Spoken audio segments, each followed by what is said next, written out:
Nós estamos em Malé, na Colônia 4, na propriedade do seu Clemente e do Dálvio Kuzitloski. Nós vamos conhecer agora mais um moinho, daqueles ainda com roda d'água, que era uma indústria no interior. Nós vamos entrevistar, vamos conhecer um pouco da história que eles vão contar e o funcionamento disso que movimentava o interior do Paraná.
O começo aqui a gente trabalhava para fazer farinha, tinha que pôr semente aqui nessa caixa.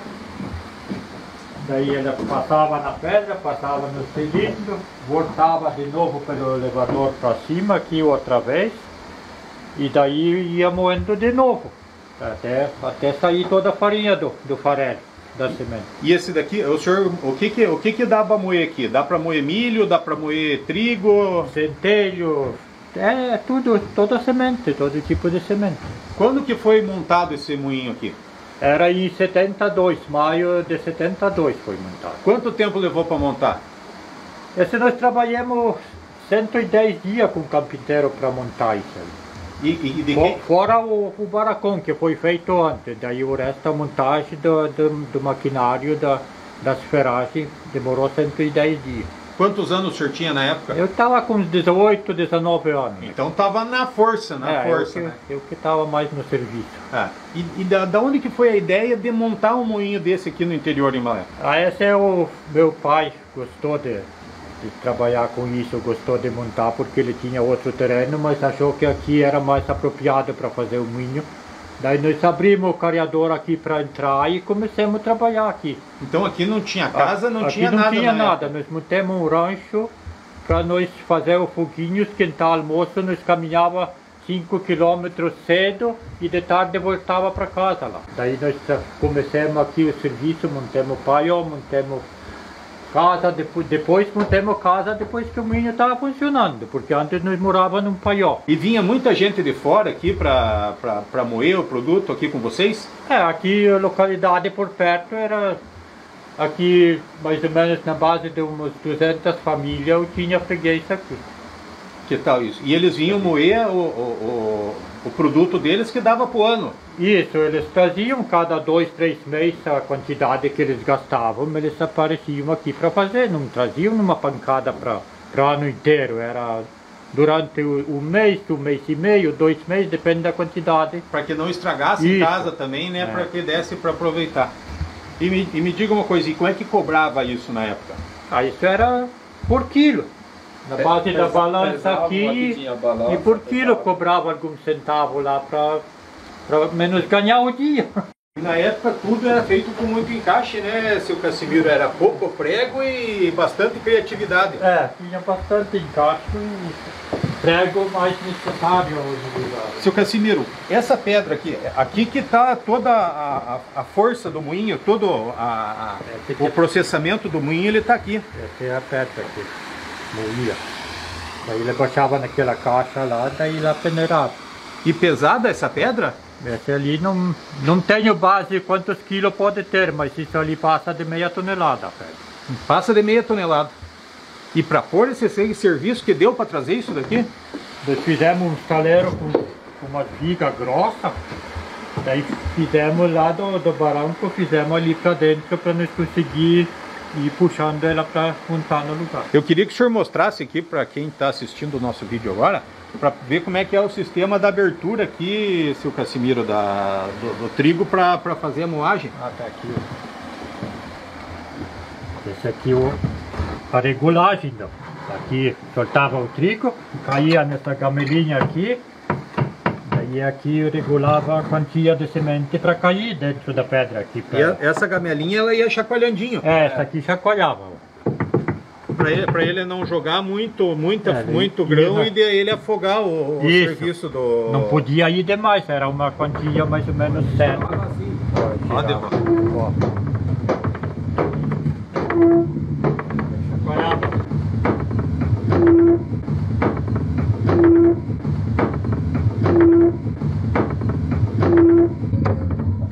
Então o grão caía lá dentro e moía, daí passava para a parte de baixo. Isso, ele ia peneirando. E essa ferramenta aqui para afiar a pedra.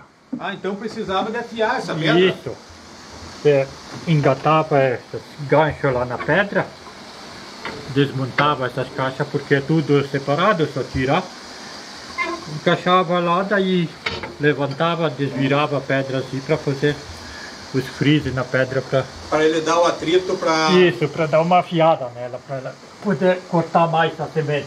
Fica mais gostosa a farinha, o trigo que é feito nessa moenda? Fica bem gostoso, fica diferente. Nem comparação. Só o cheirinho quando estavam fazendo farinha, eu vivia aqui quando era piá, ajudando o pai, então só o cheirinho que vinha dá gosto. Levar essa farinha daqui para assar o pãozinho num forno de tijolo, não tem comparação com o que a gente compra no mercado, né? Dá saudade, né? Dá saudade de conhecer esse processo. E esse moinho que funcionou de 73 até quando, seu Casimiro?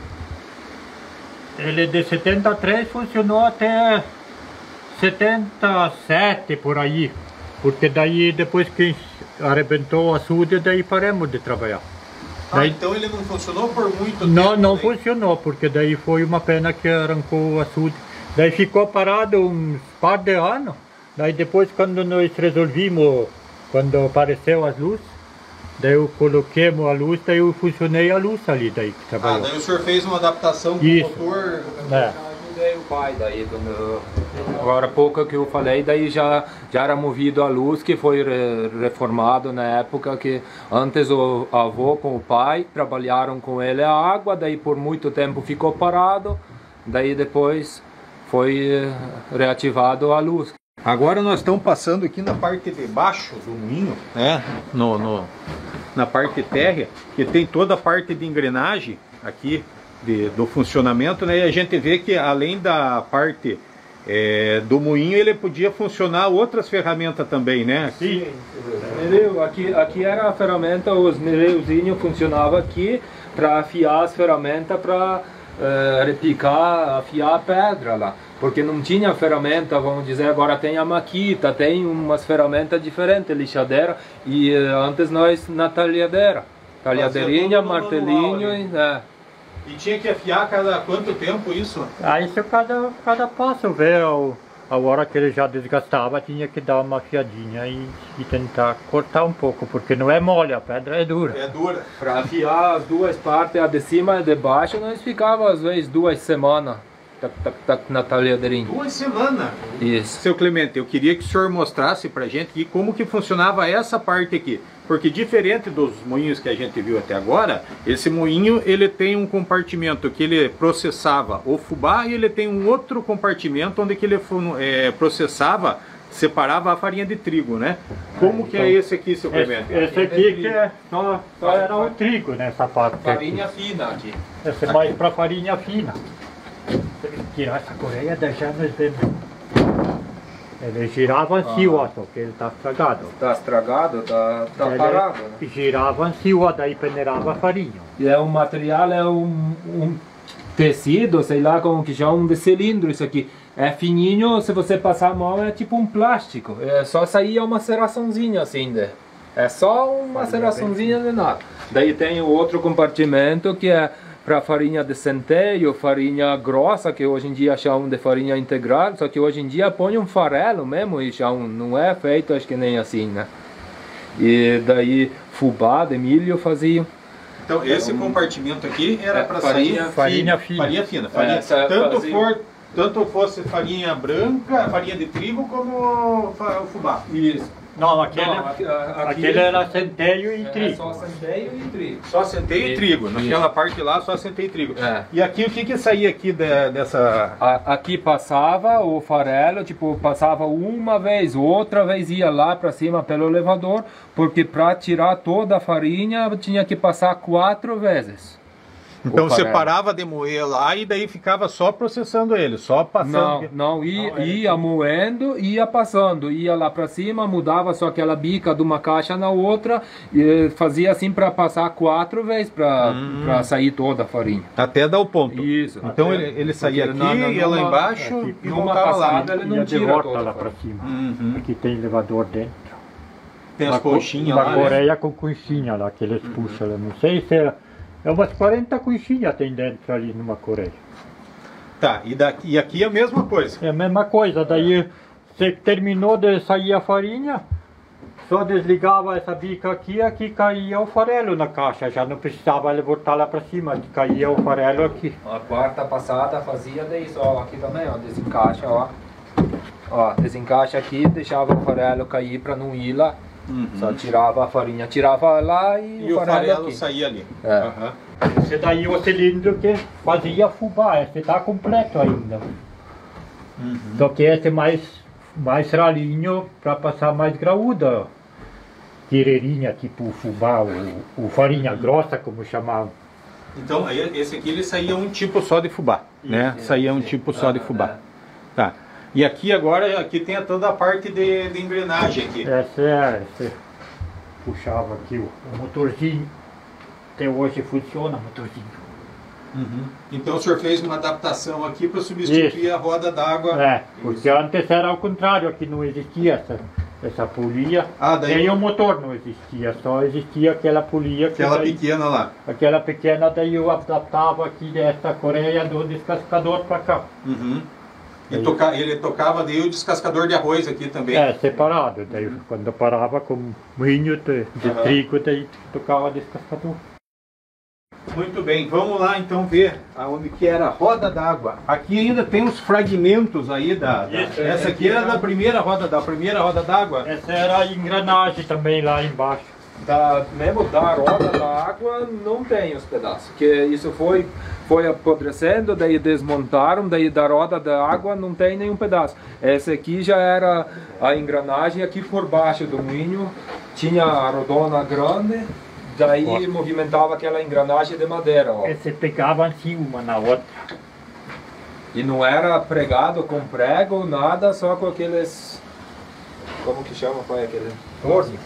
Tudo torneado com aqueles coisas de madeira, ó. Ah, as travas eram tudo. Que era dois pedaços juntados junto, era torneado. Se quiser montar isso ainda com essas peças que tá aqui, ainda monta. De repente precisa fazer alguma outra peça, mas... É difícil porque tá faltando peça. É. Já tá faltando. Daí essa roda era no tamanho de 2 metros de diâmetro. Daí era tudo dentado assim, daí ela puxava nessa engrenaginha aqui e nesse eixo de ferro aqui tinha outra polia que daí ela puxava a transmissão aqui para cima, naquele eixo de lá. Naquela polia do meio que tá sem correia, ó, puxava lá de baixo.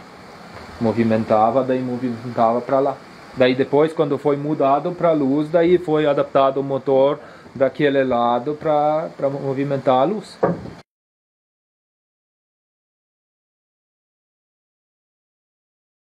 Era aqui a roda de água. Aqui era tipo uma gamela feita e a água vinha lá de cima, era represado pela bica de planchão e aqui. Eu lembro bem pouco já, era piazinho pequeno, já estava aí quando o pai desmontaram porque já estava apodrecendo, né? Na época se tivesse condições, tivesse feito uma coberta aqui, conservava, quem sabe até hoje.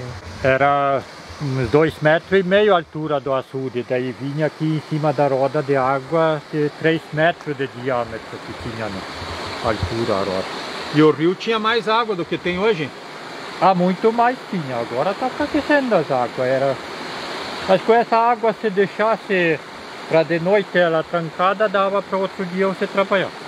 Dava para trabalhar com o volume de água de hoje. Isso. Dava para... Ela engavetava na roda e ela puxava com peso, daí não ocupava muita água. E quem que o senhor contou para nós, quem que montou isso daqui pra gente? O Ricardo Cuzeira. O Ricardo Cuzeira que montou.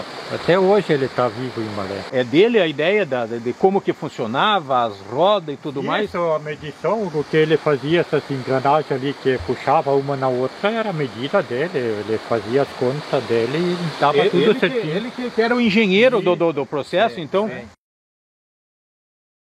Esse aqui já é a parte que foi movido à luz, o moinho, né? É. Então aqui nós encontramos um registro aqui nos pertences do seu Clemente, do Dálvio, que mostra aqui todas as anotações de quem eram as pessoas que vinham moer aqui, que traziam os produtos para moer. O senhor consegue ler em um e sobrenome? Quem que consegue ler um e sobrenome? Vamos saber quem que eram as famílias que vinham na época, né? Assim, abrir, quem levar a sorte que vai estar... Vai aparecer. É. Domingos Przebelski, Alberto Gurski, Orlando Potocki, Damiano Sobirajski, Ezequiel Gurski, José Kuczynski, Jair Kriak, Lauro Upalo, Floriano Mroz, Casemiro Gnatkowski. Show de bola, gente. Olha, isso aqui é mais ou menos de que ano? Essa boa. Década de 90? 95, 96, por aí. Então, só para a gente mostrar qual que é a abrangência do moinho aqui da Colônia 4. Então, que várias pessoas de outras comunidades vinham aqui trazer o seu produto para transformar, para poder consumir no dia a dia. Isso aqui dava na base de uns 18 quilômetros para eles virem aqui.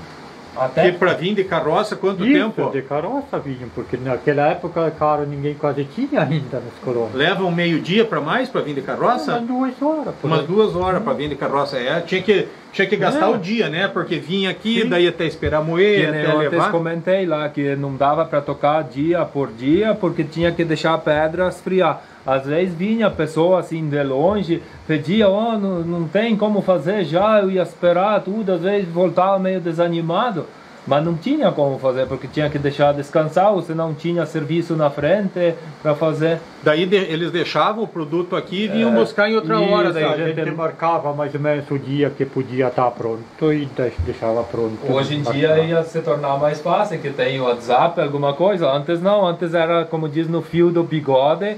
Falar, tal dia, senhor, o que pode vir buscar essa farinha?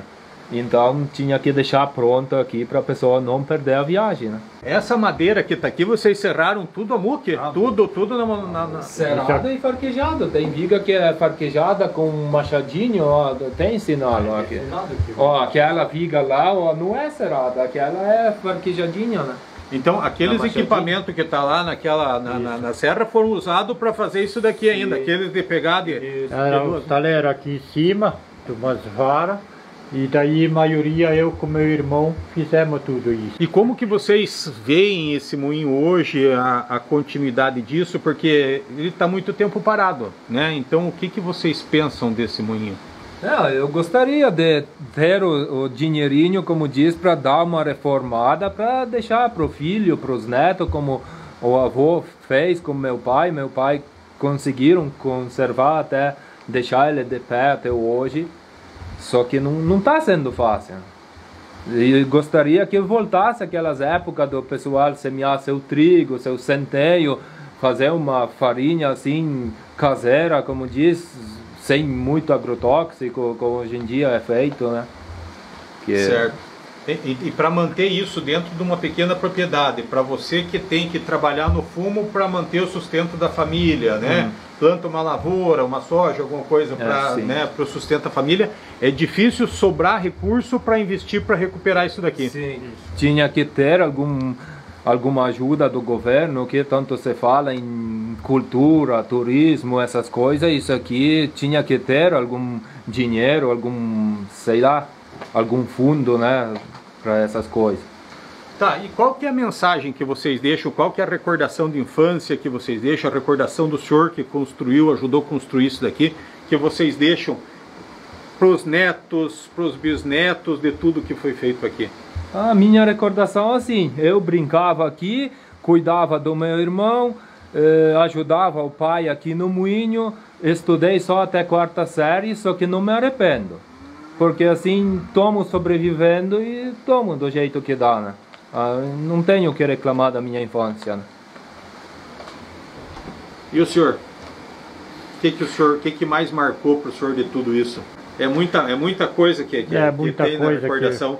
Passou na minha cabeça já com essa construção, com essa correria, o que eu sofri quando arrebentou o tanque para nós, o que eu corri para juntar o que eu pude, e daí fiquei triste com aquilo, porque era tanto serviço e por fim virou quase bem dizer nada, né?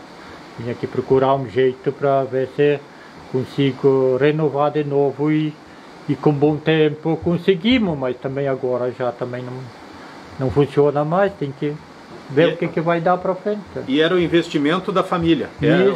Todo o suor, todo o investimento da família, e numa chuva grande, numa enchente, acabou se perdendo. Isso que me deixou muito triste naquela época, porque a gente trabalhou junto, ajudava o que podia, o falecido pai. E daí não tiveram ânimo de pegar e de reconstruir tudo para poder tocar. O pai também já não era mais daquele tipo, já não era a idade avançada, também fez cirurgia, já não podia mais trabalhar muito com a força. Daí eu também fiquei, dá para dizer, sozinho. Os restos se esparramaram, turma casou tudo que tinha dos lados, os irmãos tudo casou. Então aqui a gente vai mostrar algumas peças que eram usadas antigamente, que foram usadas para construir provavelmente o moinho. Queria que o senhor contasse para a gente. Tem uma mesa de marceneiro aqui, original ainda, né? Tem algumas serras, as serras que estão aqui foram usadas para cortar os pinheiros, para fazer as vigas do galpão que foi feito o moinho. Isso. Então eu queria que o senhor mostrasse algumas ferramentas antigas que tem aqui nesse espaço. A primeira coisa, daí vamos ver a serra ali.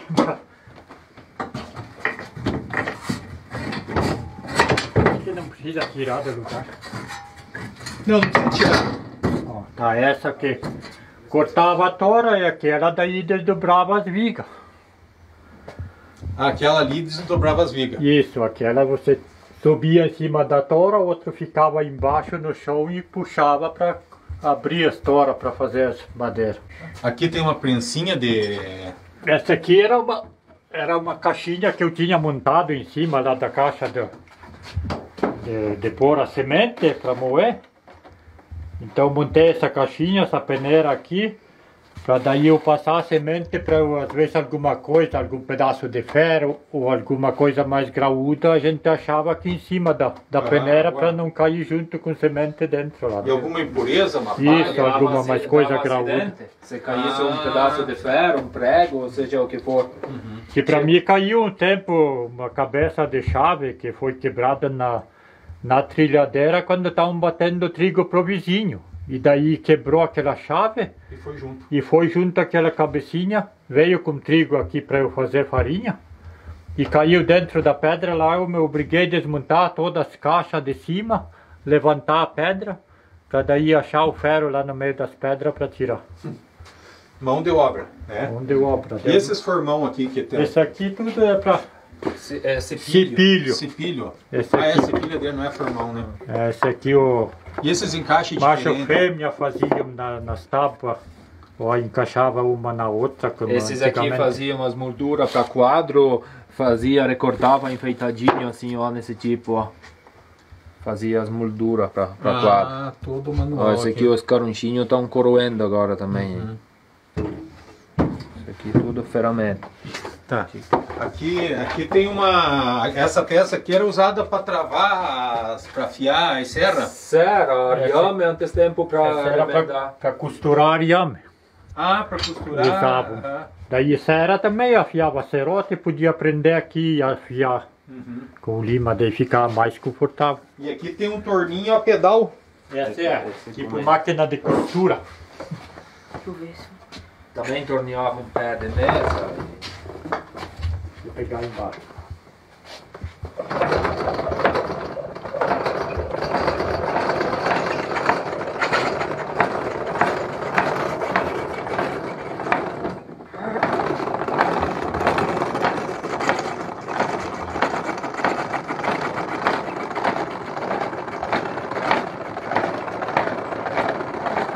Joia.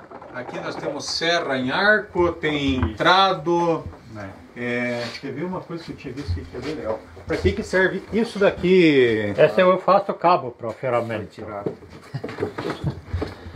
Esse é um troço. Tirava aqui. Por causa disso que os cabos antigamente aguentavam, então. Claro, fazia de um roliço, daí não quebrava fácil. Agora esse serrado, daí ele é facinho de quebrar. E que madeira que é melhor para fazer fazer cabo? Esse até agora que eu usava mais é farinha seca, chamava. Farinha seca? Isso. Uns varotes meio teimoso para crescer no meio dos matos. Até tá difícil de encontrar agora. Mas é o que mais resistia num cabo assim, de machado, de foice, de enxada. Você alisava, ficava uma beleza de verdade. E essa ferramentinha aqui o pessoal usava e nós usamos ainda aqui para fazer coxo para porco, bicharada tomar água. Antes tempo faziam essas gamelinhas assim. Até para sargadeira, né? Isso, para salgar uma carne, para temperar, para fazer linguiça caseira. E pão até faziam isso aí. Usavam essa ferramentinha.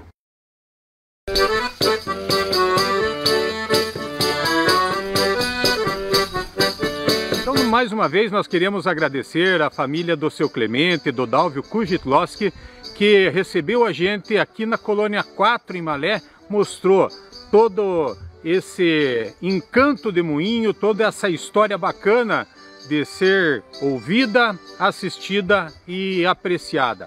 Até o próximo episódio.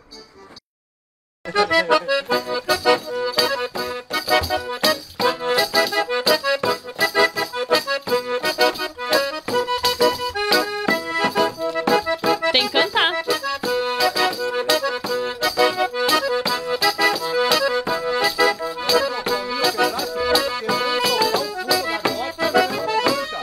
Criado na campanha, ironchô de barro e capim. Por isso é que eu canto assim, pra relembrar